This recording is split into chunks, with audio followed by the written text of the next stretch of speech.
My name is LaVon Palma Davis, and I'm the Senior Director for Health and Wellbeing Services here at the University of Michigan. I'm delighted to invite you to mHealthy's bicentennial event celebration featuring Dr. Martin Seligman, the founder of Positive Psychology.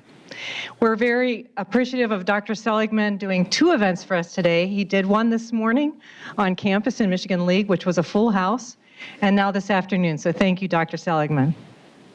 When our mHealthy team started planning this event about a year ago, we really wanted to focus on something that would be meaningful, relevant, helpful, and uplifting to the university community. And we reflected on this, our philosophy of well-being. And you'll take a look at this, and you'll notice that although we talk a lot about physical health and its role in a quality life, there are many, many different elements that contribute to a quality life for people. We believe that when we address all of these elements, we can achieve optimal health, well-being, and resiliency. So we chose to focus today on emotional and mental well-being and the topic of resiliency. And we decided to pursue Dr. Seligman to come to the university to give us his knowledge and wisdom that he spent many years developing and contributing to our society. During our bicentennial, we celebrate the contributions of faculty and staff that make this university a great university. This year, we also mark the 40th anniversary of the university providing supportive services to employees in mental and emotional health. Through our mental health counseling and consultation services, we offer confidential support to our faculty and staff on our Ann Arbor and our Michigan Medicine campuses at no charge.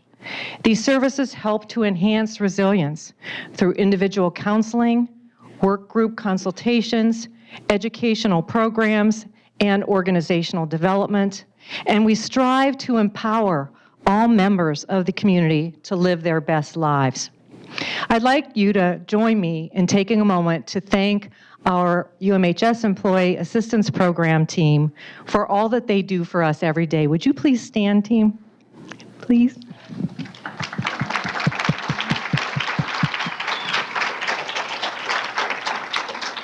Thank you so much.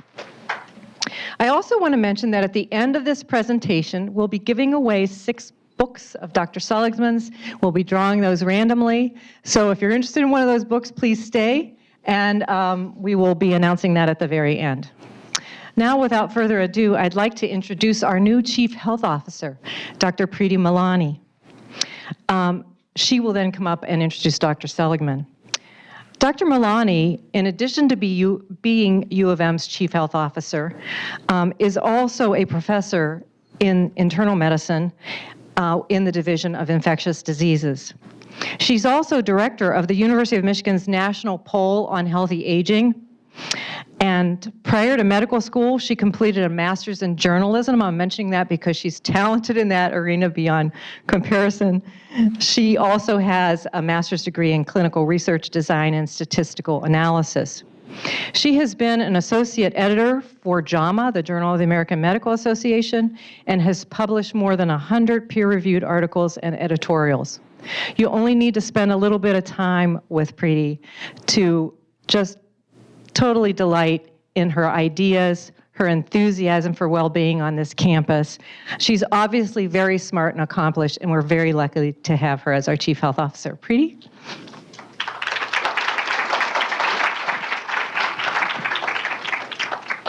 Thank you, LaVon, and thank you for being here. On behalf of mHealthy, I'd also like to extend my welcome to all of you. And as you heard, today's event is one of several activities that's been going on this year to celebrate the university's bicentennial. And what better way to celebrate our 200th birthday than with an event that highlights the university's commitment to well-being. As Chief Health Officer, I have the opportunity to work with several individuals and groups across campus to think about health and wellness for our students, our faculty and staff, as well as our community at large. Health is not just the absence of disease. Health is so much more than that. Health is wellness. And when I think about health, I think about our bodies, our minds, our hearts, our souls, everyone who is in our life, everyone around us, everything around us. And I think not only about being healthy, but I think about thriving and flourishing. And those ideas of thriving and flourishing are really synonymous with today's guest speaker. And we're delighted to have Dr. Martin E.P. Seligman join us today. Dr. Seligman is the Zellerbach Family Professor of Psychology and the Director of the Positive Psychology Center at the University of Pennsylvania. He is known as the father of positive psychology, and is a leading authority in many things, including resilience and optimism. Dr. Seligman is a best-selling author of several books, including the aptly titled Flourish. He is the past president of the American Psychological Association, and he's received numerous awards. His current mission is to transform social science to work on some of the best things in life: positive emotions, good relationships, and finding meaning and purpose both at home and at work. Today's afternoon's presentation is titled The Hope Circuit. It's my great honor to present to you Dr. Martin Seligman.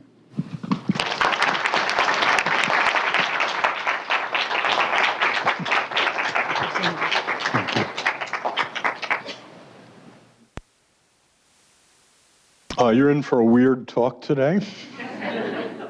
As my 75th birthday approached, I decided I would write an autobiography, one that was about the fields that I had worked in, and a tour in some ways of 20th century psychology. And I'm going to give a big picture talk, but I was saying to my wife Mandy yesterday before I left, did you ever in your wildest dreams imagine that I would be coming to the University of Michigan to give a talk about my autobiography? And she said, you're not in my wildest dreams. That's, but be that as it may, this is a big picture talk. Oh, I have Mandy's photography here because I find it a lot more beautiful than what I do. For reasons that'll become clear soon, I'm going to call this the Hope Circuit, and that is indeed the title of my book. And it's in many ways the story of my life. It's the story of three things that converged. First, that psychology moved from being about misery and suffering to being about flourishing and well-being. Second, that my life moved from depressive, etc., to happiness and flourishing. And third, that the world got better. And I'm going to talk about that as well. To set the stage for this, I'm going to go way back to something Carl Jaspers called the first axial age. Strangely enough, for reasons that are really not well understood, 2,500 years ago across the world, suddenly there were a set of movements independent of each other. Athens, Judaism, Buddha, Jainism, Confucianism, all of which started to think about the human condition and the place of human beings in the universe. The time of the Upanishads, the Bhagavad Gita, Zarathustra. It's an age at which suddenly human beings become aware of their being as a whole and what the limits are of human possibilities. And pretty much all of our religious traditions and philosophy flow from what happened in the first axial age. And the questions that they asked were about the human condition, about misery and suffering very often, and the question of mattering. Do I matter? Do I matter as a person? Interestingly, psychology has not picked up that concept. Doesn't ask the extent to which a person thinks they matter. And do human beings matter as well? And much of the philosophy and religious traditions were aimed at the understanding and alleviation of suffering and helplessness. Nothing happened for the next 2,000 years, essentially. At least in the programs that were proposed in the first axial age. Human misery continued unremittingly. Technology essentially did not grow. Wealth was not created. Human beings remained poor. Wealth doesn't start to occur in a growth thing until the gift of the Enlightenment, when human progress for the first time starts. Now, this may not be obvious to you, but all sorts of things happened after the Enlightenment against a background of nothing happening for 2,000 years, except philosophically. Mortality changed. So as this being a medical audience, you probably know that lifespan has roughly doubled in the last couple of hundred years. 200 years ago, only 5% of the world's population had access to clean water. Now 95% of the world's population has access to clean water. 200 years ago, 90% of the human population was malnourished. Now 10% of the human population is malnourished. Human suffering has decreased. And I think you have to be blinded by ideology not to see that. Morality changed. It's not just that diseases started to be treatable and lifespan went up, but human rights were recognized, and human progress has occurred in human rights enormously. Democracy took hold in more than half the world. Poverty, up until the Enlightenment, essentially the only way to get wealthy was to steal it from someone else. That's what wealth was. But starting in the Enlightenment, there is actually technologies that occur, due largely to capitalism, that increase human wealth. And just emblematic of this, how many of you have read Steve Pinker's The Better Angels of Our Nature? Okay, it's a must read. He has a new one coming out called Enlightenment Now. But basically, contrary to what you might think, violence has markedly decreased. Not only in the last 5,000 years, if you're born in London 500 years ago, your chances of dying a violent death were about 1 in 50 to 100. Now your chances of dying a violent death are about 1 in 10,000. And that's characteristic of the globe. And it's not only true of the 500-year trend, but the amount of violence in the last 60 years has decreased again. Now, again, no one knows why. How many of you know what the Flynn effect is? Oh, well, IQ has non-artifactually increased by about 15 points all over the world in the last 60 years. And we're mystified by it. It's not about vocabulary or knowing that Lima is the capital of Peru. Reasoning has gotten better. Your kids are smarter than you are. My grandchildren are much smarter than I am. And it's possible that there's not only been an intellectual Flynn effect, but a moral Flynn effect as well. People need to explain the decrease in violence. Human well-being has become a value, a universal value as part of this. And the brain is seen as psychology basically studied memory and perception because of the belief that if we knew the past memory and we knew the present perception and motivation, somehow we'd understand the future, predict the future. But it turns out that what the brain is doing all the time is grinding out scenarios of possible futures. And in fact, memory and perception seem to be in service of this perspective act that the brain is about, and I'll talk about that more in a moment.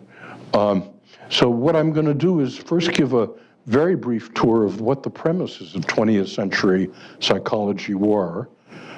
My lifetime has been about rejecting all the basic premises. Psychology is very different 50 years later, and I'll try to take you on a tour of that.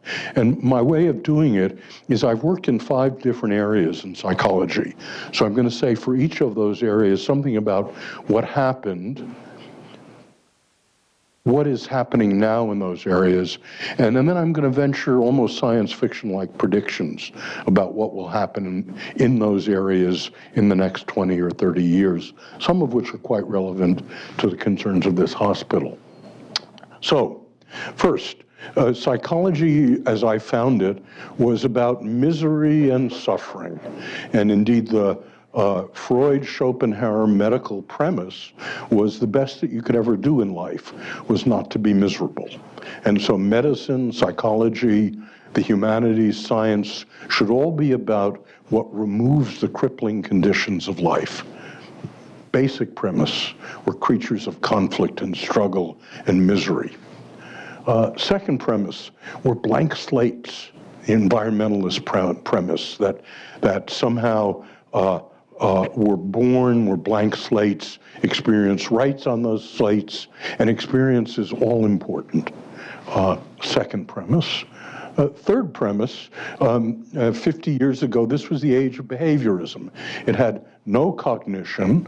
One did not take consciousness seriously. Consciousness for Freud was an ebullition of much underlying basic things, and one wouldn't take consciousness seriously. And psychology didn't take evolution seriously. It's part of the blank slate premise. And the future was seen as derivable from the past and the present. And that's why we worked on memory and perception. And that we're prisoners of the past followed from this. That what, sexual abuse in childhood, bad parenting, these determined your life course.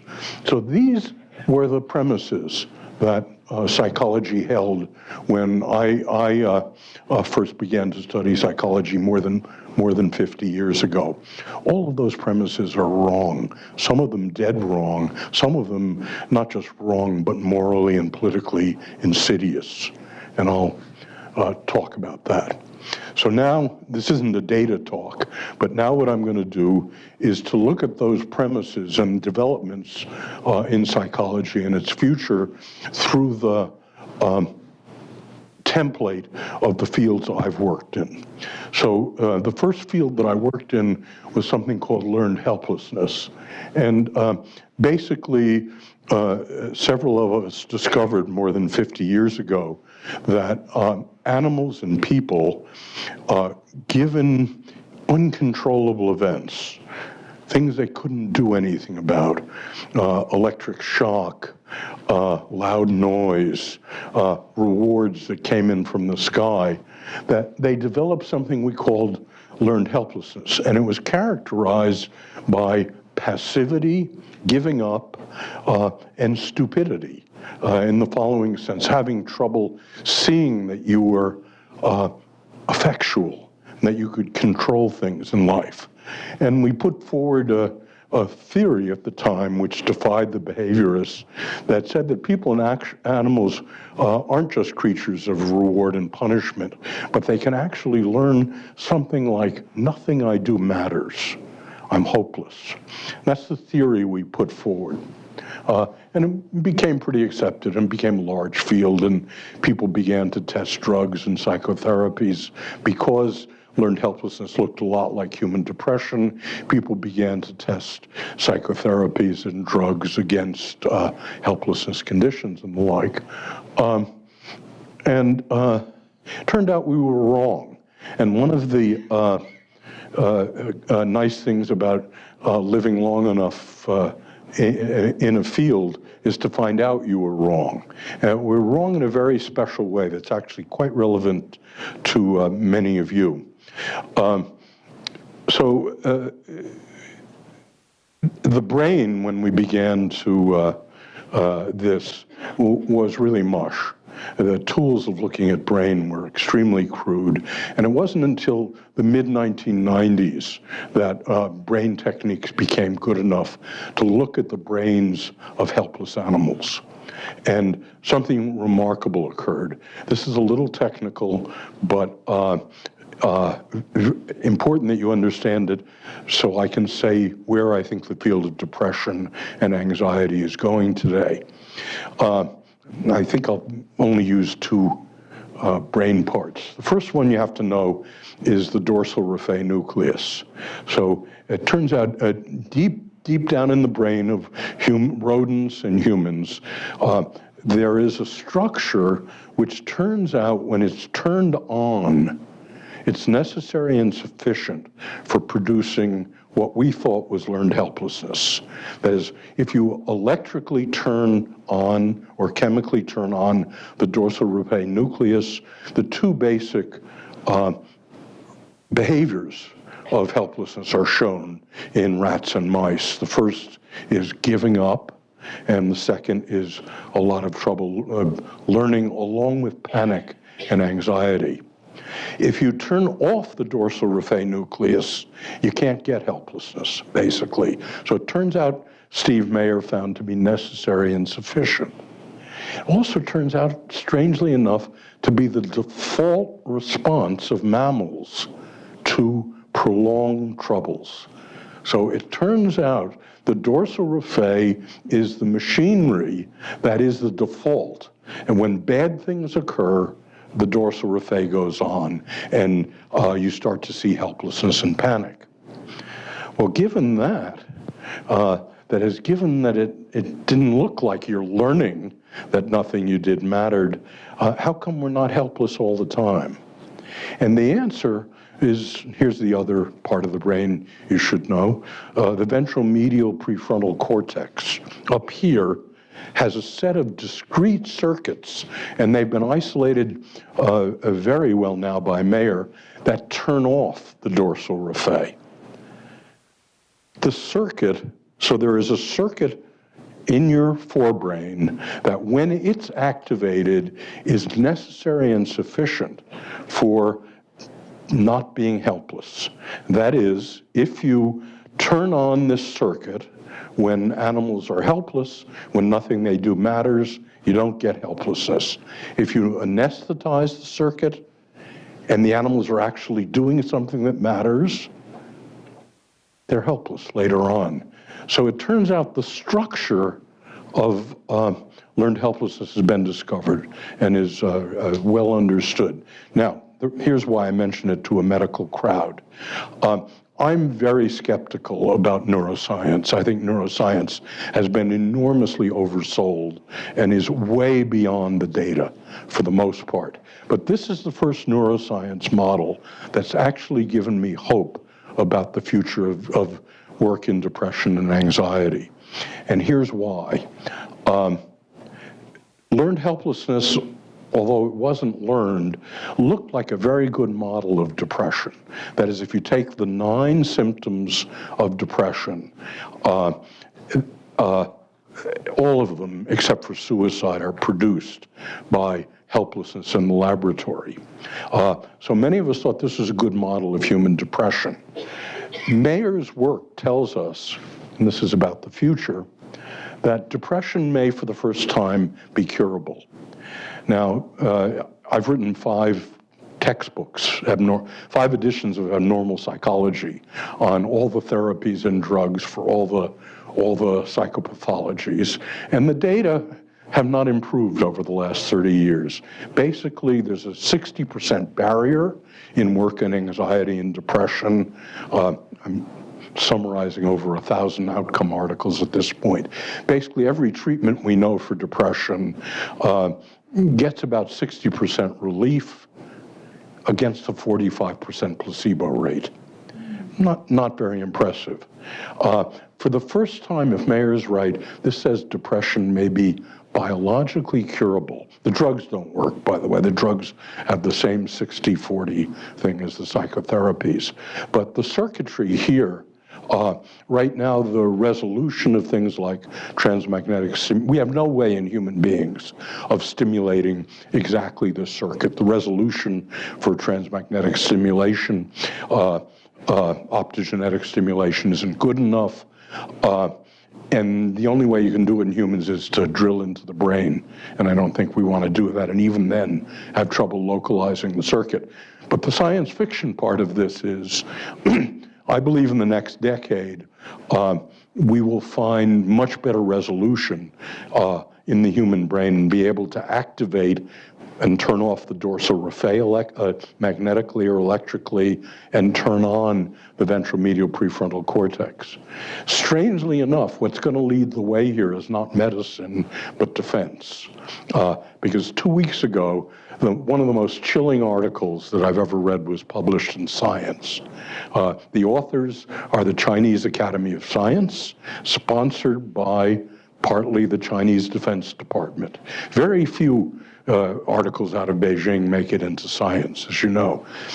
Basically, they took Mayer's model and these structures, and instead of using the dependent variable of helplessness, they used being a winner. They took 2 mice, they put them head to head in a little tube, and mice and rats have dominance hierarchies, and the alpha mouse pushes the beta mouse out of the tube. The alpha mouse is a winner. They then take the Mayer structures and they create alpha mice out of beta mice by stimulating just that tract. Or they take alpha mice and they stimulate the other tract and they make them beta mice. So there will be, I believe, an arms race between China and America in which they start to say, we put helmets on our soldiers that do transmagnetic. Well, at any rate, that's the science fiction. The good part that may come out of that is this may be the first time we have enough resolution to actually stimulate the relevant discrete structures of the brain. So that's story number 1. And the heavy lifting here was done by Steve Mayer and Tim Beck and David Clark. But the premise that we found is that what the circuit does, the circuit is activated cognitively. So we don't have an electric way of activating the circuit now, but you can activate it by doing cognitive therapy, by building hope. And I'll say more about that at the end because it's the title of what I'm talking about. First story, was that at all clear? It's very technical, was that clear? Okay, it's a very scary story, but it's coming down the pike. The second thing I worked on in my life was the blank slate issue, the preparedness, the environmentalism issue. So I grew up, like most of you, being a hopeful environmentalist, that if we made people's environment better and we enriched it, we would produce non-prejudiced, brilliant, non-criminal people and the like.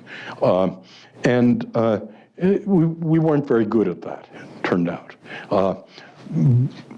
The breakthrough in this occurred in an experiment that no one understood at the time, in the early 60s, by John Garcia. So this is take you back to the area of Pavlovian conditioning and behaviorism and the blank slate. So the basic premise we had in Pavlovian conditioning, which was necessary to underpin a notion of environmentalism, thoroughgoing environmentalism, was that any stimulus paired with any other stimulus that was perceived would be learned about. That's what the blank environment writes that on you. So Garcia did the strangest thing. He happened to be working in an X-radiation laboratory, and when you give X-rays to animals, they get radiation sick. They get sick to their stomach, essentially. And so Garcia did the following. He took a drinking tube, and every time you licked the drinking tube, you got a sweet taste, and lights and noise went on, and then you got X-radiated. So bright, noisy, sweet water was paired with getting sick to your stomach. Got it so far? Okay, so then he asked, well, what did the rats learn to be afraid of? Well, they hated sweet tastes after that, but they continued to love lights and noise. They didn't learn anything about lights and noise, but they learned about taste going with illness. And then Garcia counterbalanced it, and he said, okay, forget the X radiation, let's use shock to the feet. So every time this new group of rats licked the tube, they got the taste of sweet taste and lights and noise, and then they got pain to the feet. The question was, what did they learn? They loved sweet taste after that. No change at all, but lights and noise petrified them. So Garcia basically showed that animals and then human beings are prepared evolutionarily to learn some things rather than others, that we're very good at some things as a species and very bad at others. And within the species, there are some individuals who are very good at some things and very bad at other things. That's what the past was. A field called evolutionary psychology grew out of this kind of research. It's a flourishing field these days that some people say tells just so stories, but basically looks at human politics, human sexuality, human learning through this lens of evolution. Here's what the science fiction thing that's coming down the pike. I've spent my whole life wondering why some things you learn don't go away. Like, I've checked into the Graduate Hotel, and I can't now remember what my room number was. And but when I was 8 years old and was in our cabin in the Adirondacks, I'd sit with my mother in the cabin, and she'd hug me, and there was a rainstorm, rain on the steel roof. And now every time I'm in a rainstorm, I feel this wave of relaxation. Much better than trying to remember 1404. Some things we learn about don't go away, and other things we learn about do go away. So let me tell you about another circuit that's relevant to this that you should. How many of you know what the default circuit is? Okay, well, I'm glad I'm here because I'm telling you stuff you really should know about. Many of us wondered, starting about 20 years ago, what part of the brain lights up when you listen to a lecture or do mental arithmetic or do anagrams. And there are literally 1,000 fMRI studies in which you give people in the magnet anagrams and you ask what lights up. Very nice. You always have to run a control group. What do you do in the control group? You say, oh, just lie there and don't do anything. So you contrast what the brain does when you ask people just to lie there and not do anything with what it's doing when you're paying attention to a lecture. And the results are remarkable. Serendipitous discovery, maybe the most important serendipitous discovery in neuroscience of the last 20 years. It turns out what lights up when you're listening to my lecture is very noisy. What lights up when I ask you just lie there and don't do anything? Uniform. So uniform, it's called the default circuit. The brain defaults to it. And it's the same circuit that lights up if I ask you, Kim, to imagine the future. So imagine what I'm going to say about an hour from now in your class. So this is the circuit that lights up when you daydream about the future, when you run scenarios about the future. Without going, oh, and I'll say one thing more about this circuit. You got the circuit so far? So much of the time, all day long, what you're doing is you're running scenarios of possible futures in daydreams and in dreaming as well. Unfortunately, you're also doing it right now during my lecture. And there is evidence, wonderful. Is Chandra Sripada here by any chance? Michigan possesses the leading person in this field, a professor of psychiatry and philosophy named Chandra Suprata. Chandra has discovered that all day long, there's a 60-second cycle in which you listen to what I'm saying for about 60 seconds, and then you go inward. You stop listening, and you merge it with what's on your mind. You do that for about 60 seconds, and then you come out and listen again. So we have to find a new way of lecturing in which you lecture for 60 seconds, then you say stop, and unfortunately in this lecture, it's not synchronized. So half of you are daydreaming at any given time, and half of you are listening at any given time. At any rate, there is reason to think that what's learned about in the default circuit is very sticky, and that much of the stuff we learn about that doesn't go away is mediated in this daydreaming circuit. That's the second thing. And the heavy lifting here again was John Garcia and Paul Rozin, but its premise was, hey, we're not blank slates. There's strong evolutionary and brain constraints on what we can learn, what we think about, and what's learned permanently, and what just evaporates. So that's story number 2. Third thing I worked on was something called optimism. So here's how this came about. We had done all these helplessness experiments, if you give people inescapable noise, they behave just like the rats. The next day when you put them in a shuttle box, they just lie there and don't do anything. But what escaped our discussion was this was only true of about 5 out of 8 people on average. 3 out of 8 people I could not make helpless in the laboratory. I began to wonder, what in the world's going on? Why are some of you invulnerable to becoming helpless in the laboratory? And so we postulated that optimistic people, or I'll do it the other way around, pessimistic people who believe when they walk into the laboratory, their theory of bad things in life is they're going to be permanent, they're going to be pervasive, they're my fault, and they're unchangeable.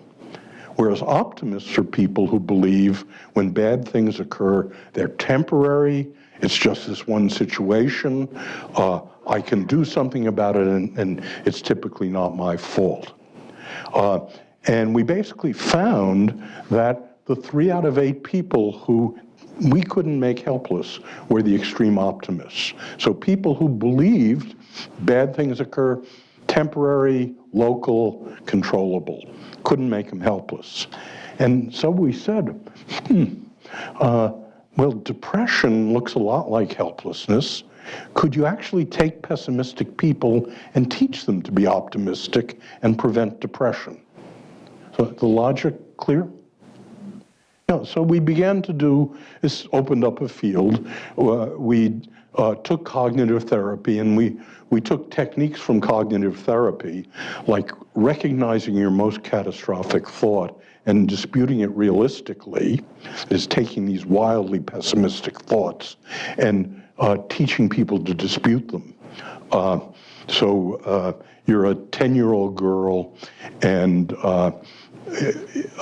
you're in the cafeteria, your friends all walk by and don't sit with you. And your catastrophic thought is, I'm unlovable, I'm a loser. Permanent, pervasive, uncontrollable. So you teach her to look for evidence in the world that those thoughts are wrong. So she looks around the room and she sees all her friends are sitting together with the volleyball coach. And they're all on the volleyball team, but she's not. So the explanation moves to, it's a volleyball conference. It's not that I'm a loser. So basically, in a nutshell, cognitive therapy has people recognize their worst fears, their most catastrophic thoughts, and disputes them realistically. And it turned out when we developed this technology, if we took 10 to 12-year-old children in in school, gave them 12 hours of preventive cognitive therapy, basically teaching them how to recognize and dispute catastrophic thoughts. And then we followed these kids through puberty. They had about half the rate of depression and anxiety as kids who did not have this kind of preventive learned optimism training. So that's what was done in the past with this. In the present, the largest thing I've ever been involved in occurred. So about 10 years ago, the Chief of Staff of the United States Army, George Casey, called me to a meeting of the General Staff in the Pentagon and said, suicide, post-traumatic stress disorder, drug addiction, divorce, panic. What do you say about that, Dr. Seligman? And I said, well, sir, you've just described the reaction that many people have to combat that ruins their lives. But the reaction of human beings to bad events, to awful events like combat, is bell-shaped. And on the left-hand side, you have what you just described. But in the middle, you've got human resilience, where resilience means you go through a bad time in combat, but 3 months later, you're back where you were on physical and psychological measures. But even more important, sir, on the right-hand side, you have something called, well, I'll ask you, how many of you have heard of post-traumatic stress disorder? Okay, I finally got a complete show of hands. And by the way, I was at West Point last week and asked the plebes the same question. All of them have heard of it. How many of you have heard of post-traumatic growth? Okay, not many, 20%. Same thing with the plebes. So post-traumatic growth is a well-documented phenomenon. These are people who go through awful events, often have PTSD, but a year later are stronger than they were both physically and psychologically. So my recommendation to the United States Army, to General Casey, was to build the ingredients of post-traumatic growth. Now, we know some of those ingredients, and they seem to be the same ingredients that prevents depression.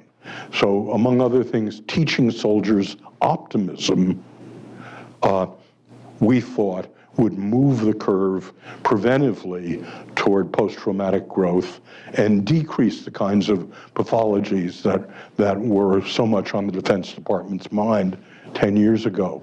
And indeed, General Casey said, yeah, the generals have read your work in schools. We see you go into schools and you teach teachers the skills of resilience, and the teachers teach the students, and there's less student depression. Well, we've got 40,000 teachers in the Army. So really? I said, yeah, the drill sergeants. So your job, Dr. Seligman, is going to be to train all the drill sergeants in the Army in the techniques of resilience and positive psychology. And unlike what you and I do when we have a good idea and we try to convince our colleagues to do it, George Casey ordered that from that day forward, positive psychology resilience would be taught and measured in the entire United States Army, and that would be his legacy to the United States Army. And he allocated on the spot about $145 million to do it. Basically became a very popular program. It's a regulation in the Army now, and we don't have control groups anymore because everyone has to do resilience training. But when we did have control groups, it lowered the rate of PTSD, panic, and depression, and lowered the rate of substance abuse. So that's the past. Now, since this is a hospital, I want to talk about cardiovascular disease. There is a growing literature, and I want to focus now on optimism, that optimistic people are less vulnerable to cardiovascular death than pessimistic people. Now, it started anecdotally, but there are now about 20 studies in the literature. Just give you one representative study, a Dutch study of 1,000 men and women at age 65. Good epidemiological study. You measure the health of the heart, obesity, cholesterol, blood pressure, et cetera, and then you wait for a decade to see who dies and who lives. In this case, you also measure optimism and pessimism. And basically, you find that controlling for the traditional risk factors for cardiovascular disease and death, being a pessimist, being in the bottom quartile of pessimism is about like smoking 2.5 packs of cigarettes a day. So this is a major, pessimism is a major risk factor for depression, holding the panoply of risk factors constant. Optimism is a major protective factor. And I'm going to show you these are the people who have done the heavy lifting in this area.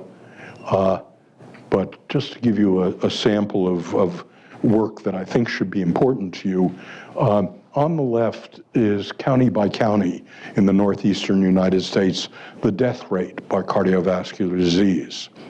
Now, we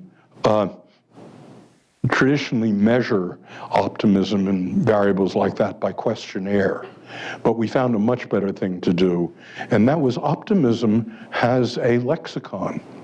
The word hope is in it, forward-looking and the like. And it turns out for the positive variables, there are about 50,000 words and phrases in English that are related to positive versus negative perceptions of the world. It will take a while to explain that, but importantly, hope has a lexicon. Optimism has a lexicon. So, this is a 140 million tweets study. We took 140 million tweets, localized by county through the United States, and we ran them through machine learning for hope and optimism and the like. So we ask, in a lexical model, can you predict county by county the rate of heart disease? And it turns out when you look at the Twitter model, the correlation's almost 0.7, astonishingly high correlation. That is, if you live on Long Island, very high cardiovascular disease rate, and also, as you'll see in a moment, a very nasty Twitter word cloud. If you live in rural North Carolina, very low cardiovascular disease rate, and a very healthy looking set of word clouds. So, this is county by county. Now, this is it's a very cute slide, but it's also a statistical slide. So this is based on 1,300 counties and 140 million tweets. The larger the word, the more it predicts heart disease. So counties in which the kids, by the way, it's the kids tweeting and people my age who are dying. So the tweets of the kids predict at a 0.67 level cardiovascular death rate in the county. Hate, fuck, she's, assholes, boobs, annoying. Those are the tweets in a county that's Long Island. These are the tweets in North Carolina. Wonderful, great, folks, thanks, Lord, conference, and the like. Statistically, if you take the 10 leading risk factors for cardiovascular disease, county by county, they do a worse job, put in the best model we can find, than Twitter alone. Now, let me go back to the science fiction here. Could we prevent cardiovascular disease, knowing what these word clouds look like? Well, no. I mean, saying great, folks, wonderful, just correlates with some underlying thing which is really protective against heart disease, and saying fuck, asshole, boring, suffering just correlates with something else. That's the real risk factor here. Well, I think not, actually. So how many of you are cardiovascular people? Oh, good. At least a couple of people can tell me I'm full of it. So I have this weird, simple view of the heart. So I think the heart's a pump. Your heart is rated at 100 billion beats, like any other pump. And when you use up those beats, you die.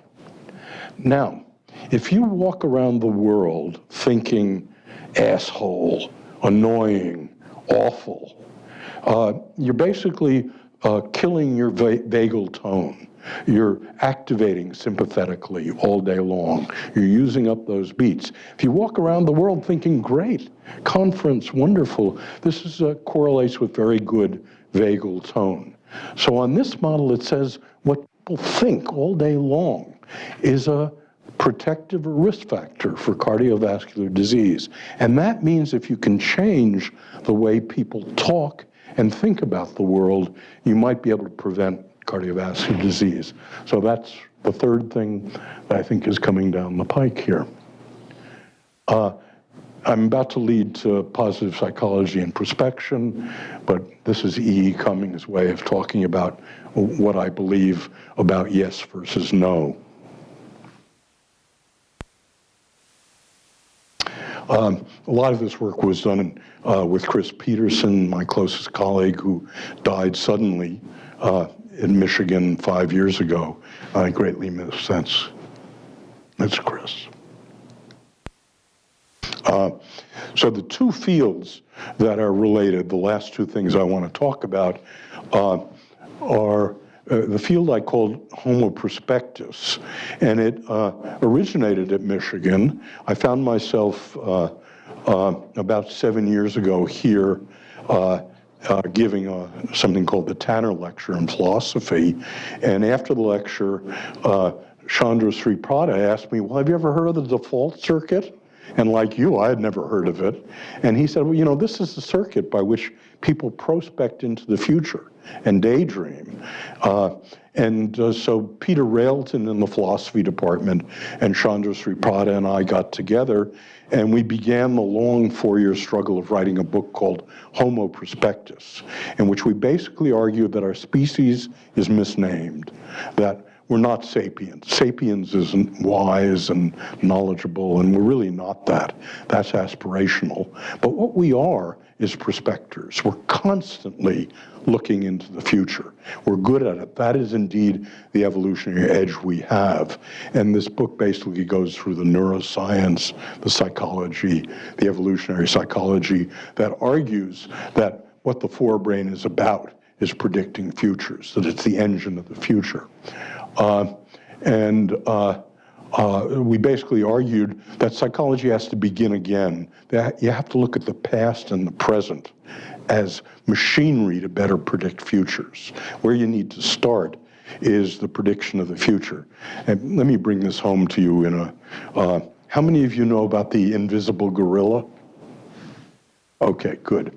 So basically, if you have people look at a motion picture in which people are passing basketballs back and forth, and you ask people to count the number of passes, and a gorilla walks across the basketball court, half the people don't see the gorilla. How in the world could that be? Well, here's why. It's about the brain as predicting the future. Your visual system and your other sensory systems are columnar. At the base of the column is the retina, essentially, what gets painted onto the retina. And then it goes up through about 6 different levels at which what's coded is more and more abstract. So finally, at the level called IT, the highest level, you get something like Kim Cameron detectors and the like. Now, the reason I mention the column is mysteriously, if you count the neural connections, there are 10 times as many connections going down from Kim Cameron to the retina as there are going up to the holistic thing. Well, what's going on here? Why are there so many downward connections? And it seems to be because your vision of me right now is a hallucination of the following sort. Your eyes move 3 times a second, and yet I'm stable. The reason I'm stable is your IT Seligman cells are saying, this is a lecture by Seligman. There are no gorillas here. The next thing I'm going to see is Seligman. Basically, what's going downward are the instructions: amplify basketball and inhibit gorillas. So every given saccade produces a hallucination about the future, which is confirmed. And this seems to be true across the entire sensory system. So basically, our argument is that the forebrain, the visual system, essentially are about predicting futures. And the present is the work on the default circuit and the possibility of a science of imagination. What's on the horizon is, bizarrely, psychotherapy of depression and anxiety has tried to undo the past or be about the present. But depression is preeminently a disorder of the future. Depression, on its face, is the belief that the future is going to be shit, and there's nothing you can do about it. So why don't we work directly on these cognitions of the future? And so there is a work going on and a book coming out by an Austrian named Philipp Streit called Prospective Psychotherapy. And what you do is you start with the thoughts about the future, and you go work your way back to the present and the past.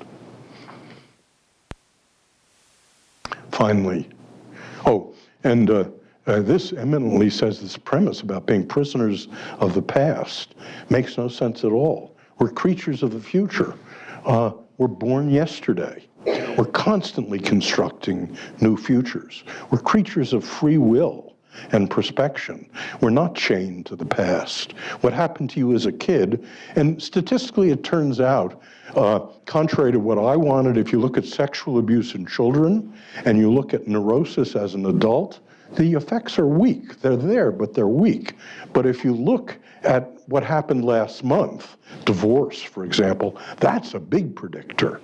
So it turns out this mythology about childhood, while childhood matters, it's greatly overrated. And in many ways, we're born yesterday. And the prospection says, let's look at the mechanism of that.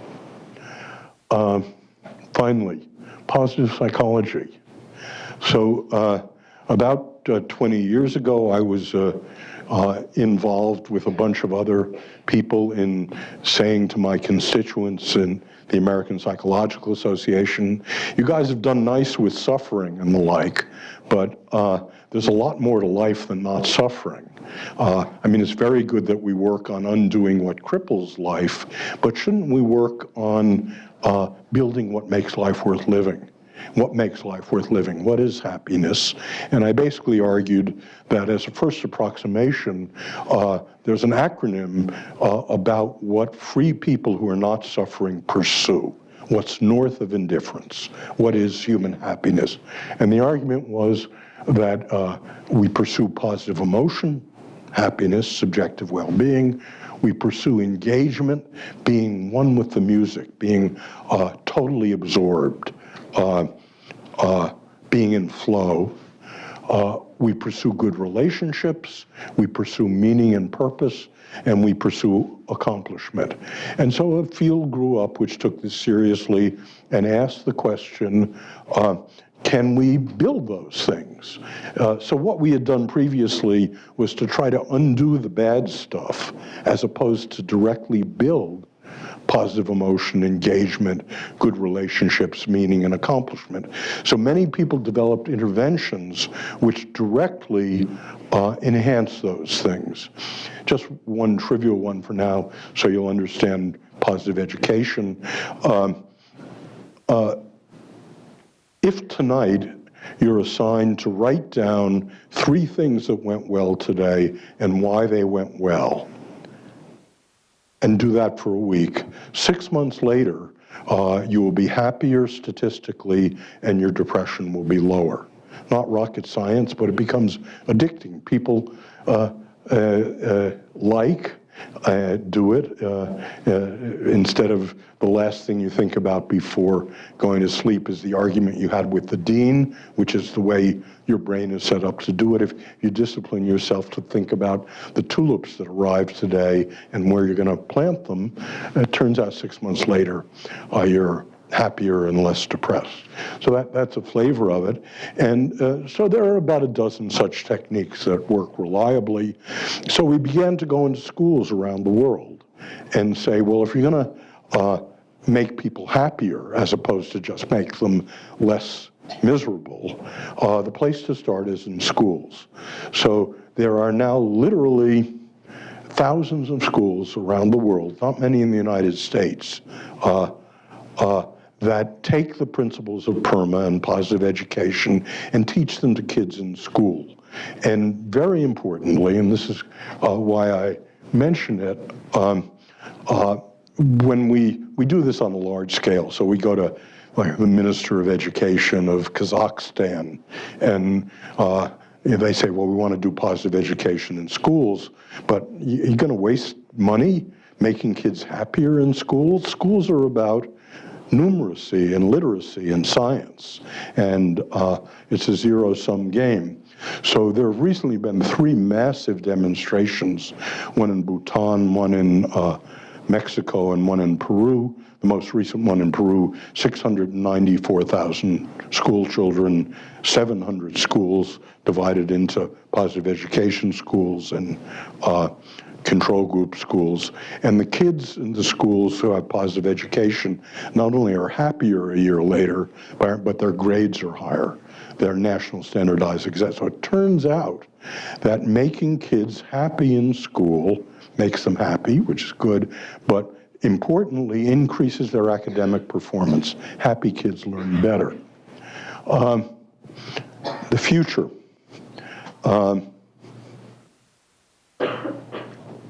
I've never said this well. I'm going to try to say it well. It won't come out.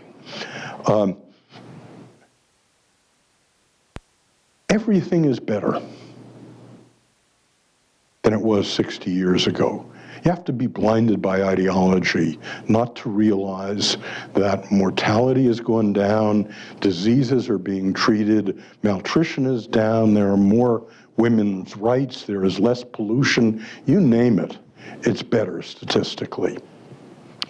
Okay. You'd think people would be really happy about that, and that people would know that, in fact. But we find ourselves, I believe, in a moral, political, and religious vacuum. Now, how to say this? I'll do it for Christianity. I'm sure I'm going to offend some of you now. Christianity was popular partly because of the crucifix, that it was consolation from suffering. And a lot of the drive of Christianity, Judaism, Islam is it's consoling in a world that's full of death and suffering.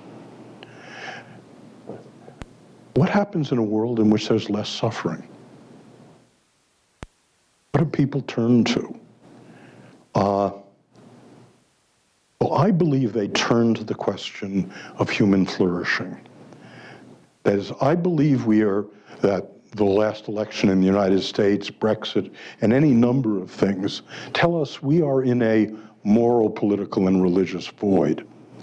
And so the question is, if the driving force for government, for morality, for religion can't be only the alleviation of suffering, what's the 500-year idea? What is it that might fill this void? Now, this is basically what I'm after now. I believe human well-being, human flourishing is such an idea, that the notion that government, religion, universities, science, individuals, their moral compass should be driven by the building of PERMA, by the building of well-being in other people and themselves. We should continue to relieve suffering, but I think that may be asymptoting. We may be doing close to as well as we can do about the inevitability of some suffering. But there's huge room for happiness. There's huge room for flourishing. And so my hope is that what I'm talking about today is a moral compass for the future. This isn't just about science. It's vouchsafed to us not just to be witnessing a world that's turning toward more flourishing, but to participate in it. The premise that's violated here is we are indeed cognitive, positive, and hopeful creatures. I started with the first axial age because I think we've entered a second axial age. So the first axial age was essentially, what is the position of human beings in the world? Do we matter? Why is there so much suffering? And can we relieve it?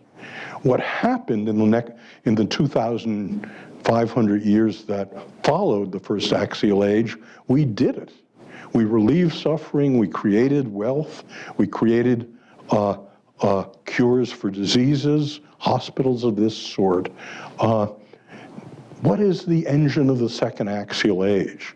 For me, it's the idea that human happiness really matters, that human flourishing matters, that planetary flourishing matters, and that we can do something about it.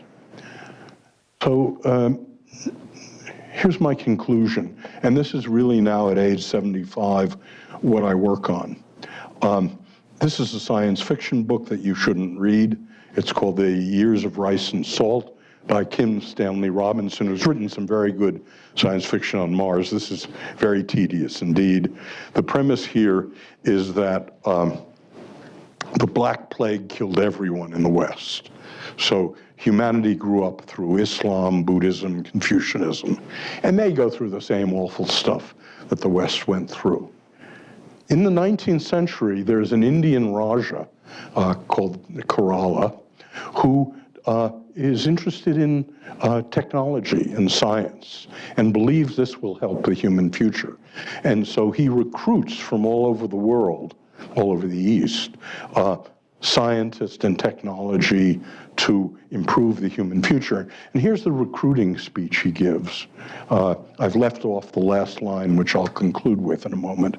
He says to these we will go out into the world and plant gardens and orchards to the horizon. We'll build roads through the mountains, cross the deserts, and terrace the mountains, irrigate the deserts till there be garden everywhere and plenty for all. There be no more empires or kingdoms, no more slavery, no more usury, no more property, no more taxes, no more rich, no more poor, no killing or maiming or torture or execution, no more jailers and no more prisoners, no more generals, soldiers, armies, or navies, no more patriarchy, no more caste, no more hunger, no more suffering than what life brings us for being born and having to die. And then we will find out for the very first time what kind of creature we really are.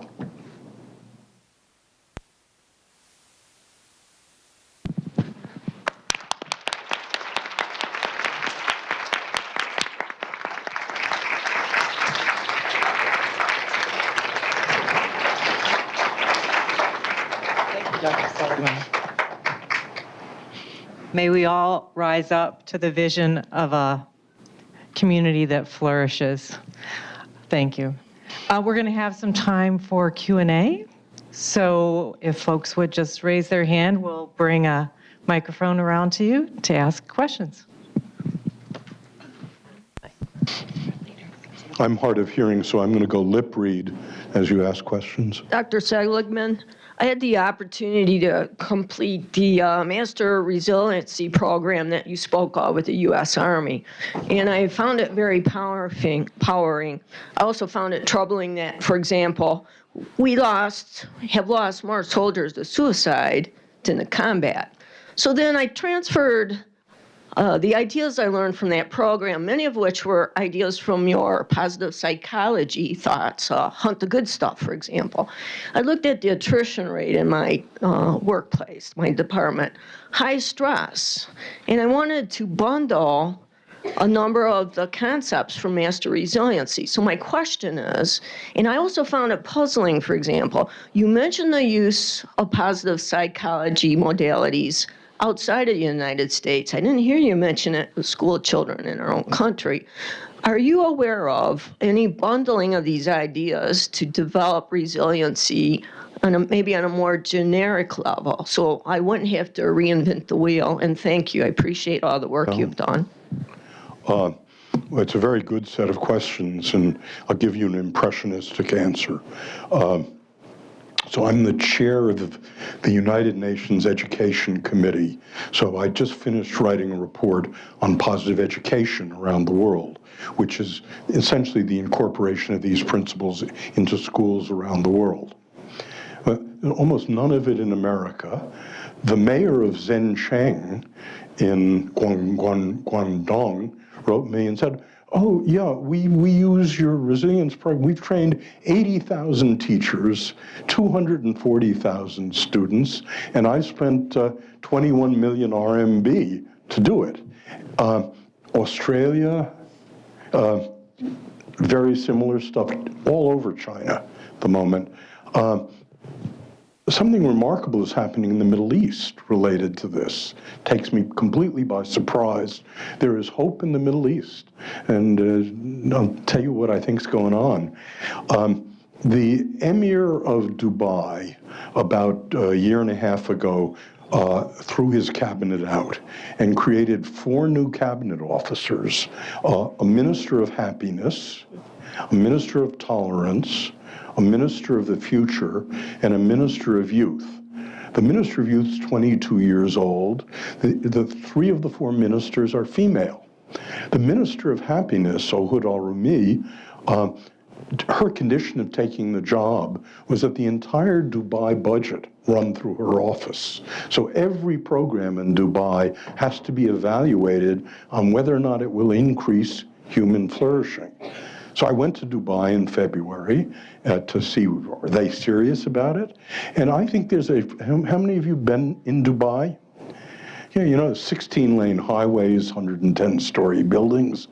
I think they may want to do for flourishing what they've done for 16-lane highways.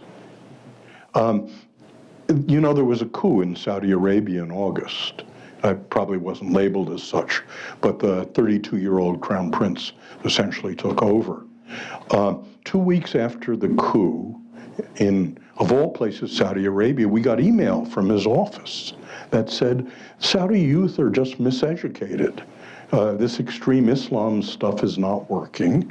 We want positive education for Saudi youth. And if you look at his press conference yesterday, you're going to see again the same thing. So I'm looking around the world and writing reports on where this is bubbling up. This is bubbling up in China, in the Middle East, in Australia, and not particularly in America. That's so ironic because so much of it is originated from your work and others, as you generously have shared. And I find it very puzzling, especially during the times of uncertainty that we're facing now. My friend Richard Laird said something very wise to me about science and politics. Richard is Lord Laird. He had the Blair unemployment portfolio. And we were walking in Glasgow maybe 15 years ago, and he said to me something like, I'm going to take positive education to the UK. And I said something like, I think the data are just about ready to do a small pilot study in Liverpool. And he looked at me and said, you don't get it, Marty, do you? You think that science makes its way into public policy when the evidence mounts and mounts and mounts to such a point that it's irresistible. I said, well, in all my years in Parliament, I have never seen a single case of that. Science is adopted in public policy when the evidence is sufficient and the political will is there.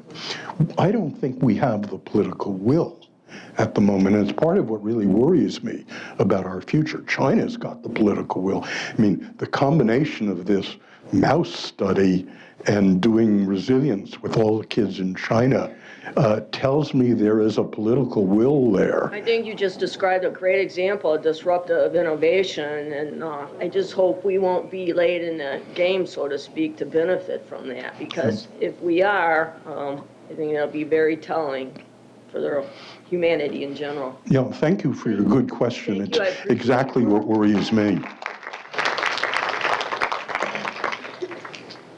Other questions?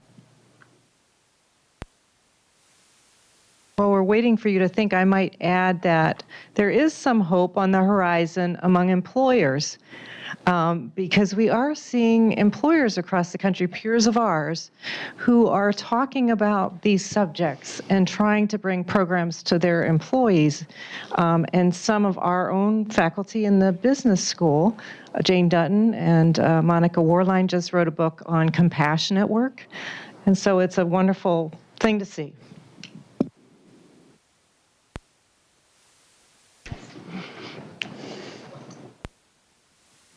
I work in crisis response to traumatic events and disasters. A lot of our work is to help people begin to talk about their situations. And I'm always struck by the tragic language they use. Yeah. And we talk about reframing it, and the people who go out, and I am one of them, we talk among each other of building our own resilience, but I see a definite need for it among everywhere. And it strikes me as an old community organizer that it is also, that optimism is also somehow built in that sense of community and mutual support. And just any thoughts you have on it, I would appreciate. Yeah, well, I have a parallel set of worries. So very many people I deal with, the word in their heart is no. They have a tragic view of life. I've had 7 children, watch them go through the 9th grade literature, Romeo and Juliet, Macbeth, Scarlet Letter, Lord of the Flies. It's not surprising where they get the tragic view of life. What can be done about that? What can be done about that? I think we know empirically from this sort of evidence that optimism has all sorts of very good consequences for physical health, for success at work, for sports, for fighting depression, and that pessimism feeds right into this. But so much of our, I don't want to say moral fiber, but current culture is a culture of pessimism in which optimism is seen as something silly that television preachers do and the like, and pessimism is seen as deep and literate, and I think pessimism comes naturally. You know, I think basically we have a Pleistocene brain which evolved through the ice ages, and those ancestors of ours who said, oh, it's a beautiful day in Ann Arbor today, I'll bet it'll be lovely tomorrow, got crushed by the ice. We got the brain of the ancestors that said, beautiful day in Ann Arbor today, but the ice is coming. Prepare for it. And so there's an evolutionary ease to pessimism. And what needs teaching and what needs advocates is optimism and hope. And it doesn't come naturally. It's not the thing with feathers that just is always going off in the soul. Pessimism is the thing with feathers. Yeah. Yeah. If I might follow up. Please, yeah. Microphone? At the beginning, at the beginning of my career, I taught for several years in a parochial school, and I had second graders. And for whatever reason, my young philosophy of education that I talked to my students about was my job is to teach you to teach yourself, so you will never have anyone who can hold you back. And it's very interesting because I had several students who were identified as having certain disabilities. I have run into them when I visited that community. One is a business manager. He couldn't read, he could barely speak. But, and others are working with autistic children. It's just, it really touches me because the third grade teacher would say, it takes me half a year to undo their confidence so that they listen to me. Right.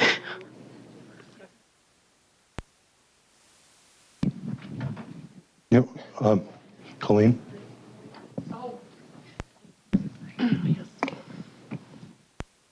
Dr. Seligman, thank you for being here today. One of the things that I wanted to ask you about is, as a community at Michigan Medicine, one of the things that we're very aware of, and the team here, my cohorts in the Employee Assistance Program working with people are aware of, is the crisis that we're facing right now in the medical system regarding burnout, compassion fatigue, things of that sort. There was a statement that I read recently, which was that, mindfulness cannot cure a broken system. Okay, so we are tasked with helping people individually support themselves, but I would also say that systems and organizations and countries are tasked with providing systems that help people to support themselves as well. If you had to speak, and I'm putting you on the spot, if you had to speak and sort of say a rallying call to systems or organizations and say, these are the three things, right, that you could really put into place to help from the top down, what would those be? Well, I've got several things to say about that. So the dean of medicine at Yale came to us a year ago about physician burnout. And so we basically, and gave us a few $100,000 to essentially retool the school programs for medical students. So just this month, we're running the first pilots of resilience anti-burnout programs at Yale Medicine. We'll see how it comes out. Secondly, interestingly, I'm much more active in British politics than I am in American politics. So I've spoken at number 10 at least 4 times, and I was there a couple of months ago, and I met with the Minister of Health, Jeremy Hunt. And Jeremy says our main problem at NHS is burnout. So NHS is also asking what they propose. We'll see if it comes, the British budget, one never knows. He wanted to take 6 hospitals, 3 whole hospitals, teach and measure well-being and do well-being interventions, and then 3 hospitals control and look at physician burnout and patient outcomes. So again, I'm hoping that the kind of programs that incorporate, we do know a lot about how to increase PERMA in people. There's also reason to think that when your well-being is high, you don't burn out. Essentially, that's what burnout's another word for depression. So it's simple that if we had good programs for entire hospital staff, that we might decrease burnout and we might increase patient outcomes. These are inexpensive and they're worth doing, and we're at the start of it. My personal physician is the president of the American College of Physicians. It turns out by accident, he's the one who, gives me physical exams, and he says his main theme is going to be reducing physician burnout. So this is happening. There are curricula that could easily be adopted in medical school and then in continuing education for nurses, physicians, and healthcare workers. So that's one of my hopes, is that people will find the funding to do this. The knowledge is there, pretty much. Thank you, Dr. Seligman. Please join me in thanking Dr. Seligman again.